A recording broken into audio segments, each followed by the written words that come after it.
What's up, traders? Matt from the Trade Brigade here doing a technical analysis on our FANGMAN stocks. That, of course, stands for Facebook, Apple, Netflix, Google, Microsoft, Amazon, and NVDA. On the left-hand side, we have the daily time frame, and on the right-hand side, the 30-minute intraday time frame. Let's kick things off with F for Facebook, first one in the lineup here. On the daily time frame, you can certainly see our H pattern is unfolding. We have a move to the downside here. Remember what I discussed in yesterday's video, the fact that if we saw anyone late to the party here chasing shorts, if we get squeezed, that's where the more tactful, more tactical shorts will step in. And that's exactly what we saw here into the end of the day. You can really see that in the broad market. If you were to look at something like the SPY or the Qs, very, very nice tactical short off of the back test of the low end of balance. Regardless, Facebook is the one on the chopping block here. Let's talk about scenarios. If we see continued downward pressure into the open tomorrow, I would watch for a move into today's low of day and then a bounce. The reason I say that is because we would be getting a fairly quick 100% retracement. Look for the dead cat bounce. Any lower high that forms, equal low after that, does set up the flush point for the move lower underneath today's low of day. That's 186.50s, and our target underneath is going to be 174. We know that this is just trend continuation from the daily time frame. Because we set the new lower low here, we can still afford any lower highs that form underneath 202.50. Even, it could technically go higher than that. It could go anywhere lower than 212.45. Okay, so anything that does this is still nothing more than a lower high from here to here, and we can look for trend continuation after that. Again, noting that we do have the lower low in place. So that's what we've got to the downside here. If it's going to form a higher low on the 30-minute time frame, so the smaller time frame, right? And this is going to be a trend reversal, then you have to see at least the high of day, if not higher. To me, I'm not really confident in Facebook longs until we can start to recapture this area here, 202.50 on the 30-minute time frame. And you can clearly see, right, if I do something like this, that was your big flush point. That was the daily bottom end of the range here. And until that gets recaptured, until we can do something that looks like this maybe, I would be very, very skeptical about Facebook longs. I mean, maybe if there's a break here, it's just for a back test of the 202.50. So watch today's high of day for a scalp, but please do not overstay your welcome. If we, make it to that target, I do imagine that there's going to be another round of sellers waiting to sell the back test of the daily flush point at 202.50. So that's what I've got in Facebook down and upside. Let's continue along. Next up, we have AAPL for our Apple. If I could type, there we go. What do we got in Apple, right? So same sort of idea here. If you think about what's going on the 30-minute time frame, there's your head and shoulders, right? We talked about that sloppily. There's your flush point. What did we say? If there's going to be a short squeeze because people got caught at the wrong place, with the wrong timing, where's the more efficient short? Well, it's right here. It's exactly what unfolded on today's session. 162.50 was the number. We resisted off of it, made the move down towards today's low of day. So what do we do about it going forward? In this one, it's quite simple. Because we're already remotely close to this area, any dead cat bounces that form underneath 160, I would say, do produce a lower high. And then we're watching for the equal low and flush for a continuation into 152.20, the panic lows from the invasion day 2 Thursdays ago. That's the downside here inside of Apple. If it's upside, again, just like in Facebook, I'm only going to be a little bit more confident if we can take out today's high of day and get back above the daily flush point from the balance here at 162.50. If we can get back above, I would want to see a higher low that confirms it, and then we can look for longs and start leaning along that way. But again, nothing about these charts so far would foreshadow that we're going to see a rip your face off rally into the end of the week. Now, could it happen? Yeah, anything can always happen in the marketplace, but we're playing an odds game, and right now the odds are pointing to lower. Let's continue along. What's up after FAN for NFLX? Netflix is the name. And what do we have here? Clearly a break of these lows. Now, this is a little bit confusing to me. I suppose it's not confusing, but this is a little bit nerve-wracking, right? I would not be willing to short Netflix now, given that it's 1, 2, 3, 4, 5, 6 days down in a row. And this is more of just a personal feeling. It doesn't mean that we can't continue lower, but at this point in time, like if you're not already short from either any of these pops here, you're just chasing this thing to the downside. And again, could it move lower? Absolutely it could. It could go to 330, it could go to 300, it could go to 200. I don't know.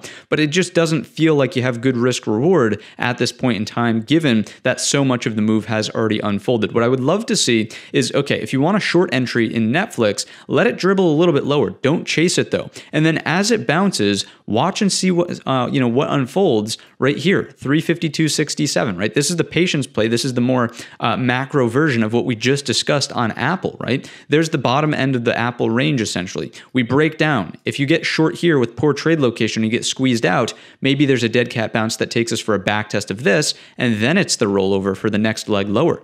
Right? That to me makes much more sense. So I would not be chasing Netflix here given the current situation in the chart. Now, if we do something like this, and then confirm up above that 352.67 as a higher low on the 30-minute time frame, look for a breakout up and over 362.50 for the rotation to this level right here, 376.80. You can see that right here, the bottom end of that range. That's a long setup, okay? And that would basically give us a little bit of an inverted head and shoulders, but more importantly, just the higher low confirming back inside of this daily range right here. A little bit of a failed breakdown if that's the case, right? So that's the long setup. But again, be patient, be patient, be patient. This is not something that I would encourage you to just jump on immediately inside of Netflix, unless you're a scalper, of course. We can't forecast those things on the show here because it's more nuanced. You're looking at 2-minute bull flags, 5-minute bull flags, setups that are happening on a much smaller time frame. It would be sort of useless to talk about those here on this sort of larger time frame view, okay? So that's what we've got in Netflix. What's up after N? We have G for Google, GOOGL.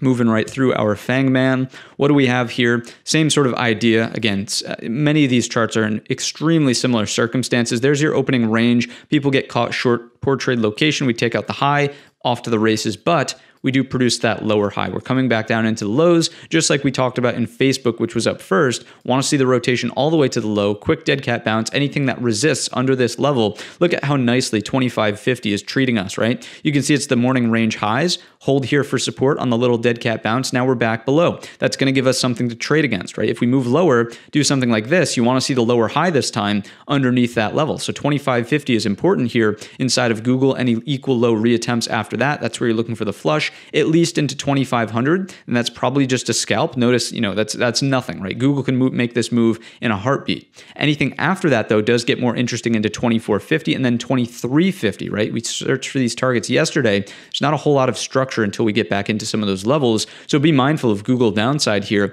If we can get something that does this, lower high, equal lows, that looks more attractive. Stop goes over here. You can either look for the short setup on an intraday, so double top intraday here, head and shoulders intraday here looks attractive for short. Stops goes over the high, or if we get the lower high and you want more confirmation, it's a break of the level. If you need even more confirmation than that, you're an extremely skeptical trader, you might miss the move, but here's how it would unfold, right? Something that does this, there's your break, it goes, you get a back test for the lower high underneath the flush point here. That could also be an entry right there. Again, you might miss the move given that this has already unfolded substantially to the downside, but it's just one way of thinking about it, okay? So that's Google in a nutshell. Just like in everything else, longs not really advised until we can get back above the daily flush point here, which is roughly 26.64, we'll call it, just for round number's sake. Just notice, big down, big up, retraced easily. There's no structure to trade against in this area. I would imagine it's fairly choppy. Wait for either something to develop. So over the course of a couple days, maybe we put in a higher low or a higher high or something, and then we can use that. But as of right now, we just simply don't have those levels, right? So that's G. What's next? M for MSFT. MSFT. There we are. Microsoft.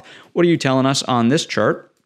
Interesting, a bit of a difference here, right? You can clearly see lower low, unlike Google. Google has the higher low technically from the Thursday invasion day. Regardless, what's going on? What's going on the 30-minute? Clear rejection of yesterday's level. We talked about this level, right? And that's exactly where we resisted. So as of right now, looking for that continuation underneath 275 for the equal low on the day and then a dead cat bounce. If it doesn't happen in the first place, if we get consolidation that's here, this is still going to act as a breakout point up and over today's high inside of Microsoft. Also, the intraday level from the Monday session. If that goes, look for the rotation here, noting that we had pretty thin structure on the way down. Your level is 291.25 to the upside if this pans out as some sort of really sloppy but inverted head and shoulders, right? That's the pattern that could technically unfold for higher inside of Microsoft. So that's what we've got to the down and upside. Again, all of these charts in a very, very similar position. Watch for the same patterns, but obviously the levels will be different, right? So Microsoft downside underneath, today's low of day. If it does happen to break, what do we have? Anything on the daily? 261 coming from the prior high here, a little bit of a breakout and then run, okay? I'm not saying that we get there all in one day tomorrow,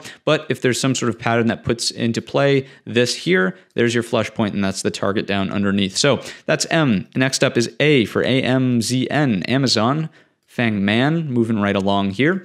And in this one, lower, much lower low underneath this. Remember all of the bearish implications we've been discussing inside of Amazon recently. The only thing that this has going for it now is that it's been down 1, 2, 3, we'll call this 4 days aggressively, and we're getting a little bit of a doji, right? So just indecision here. People are probably recognizing, all right, we're kind of at support. Is it going to bounce? Is it going to give us a little dead cat?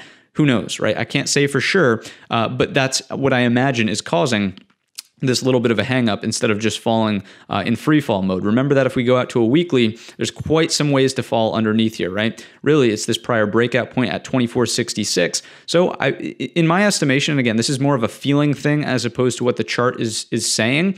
More of a feeling would say a little bit of price digestion here and not just that slice through until we get into that level at 2466. And again, maybe it's more of a feeling. Maybe it's because I'm seeing this indecision doji here, but I just wouldn't be overly convicted or pushing it to the downside in Amazon, given everything that's already unfolded and the candle structure that is starting to show itself. So on the 30-minute time frame, what do we have for levels? There's your opening range, short squeezes out of it, back inside of the range. I would use this as a level just to pay attention to inside of Amazon. If we can get back above the opening range sort of high level here at the 2736, we'll call it for round number sake. If we get back above that, yeah, maybe it's more of the choppy move in here. If we remain inside, I would probably look for balance and then be short again underneath that 2696, but not pushing your luck. Probably only looking for low of day from today's session, take off, a majority of the position, 3/4 of it, and then monitor on the remaining quarter to see if you get any sort of follow through. But remember, 1, 2, 3, 4 aggressive days down.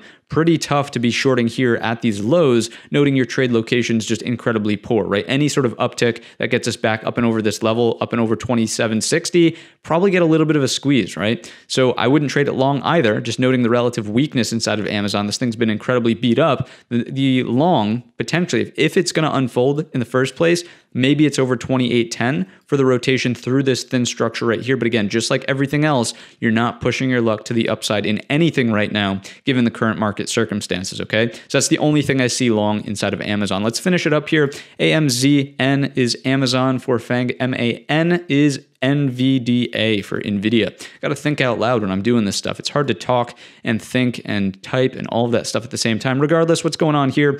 Indecision doji, just like Amazon, at this horizontal area of support. 209 needs to hold. If that breaks, flush this one goodbye, noting that we have highs. Oops, there we go. Highs, lower highs, lows, equal lows after a lower high in short proximity of time. Flush point breakdown here takes us into a fairly nuanced level at 196.25 coming from where the run originated from, okay? So that's your NVIDIA downside. Based on the candle structure that unfolded, this one's not quite as bearish as everything else, given that we're right at support, indecision doji. If it wants to produce a lower high, that's fine. You basically want to see it resist at 233.60 to remain bearish in the long term, or medium term, I suppose, and then equal low after that. That's when it should break down at 209.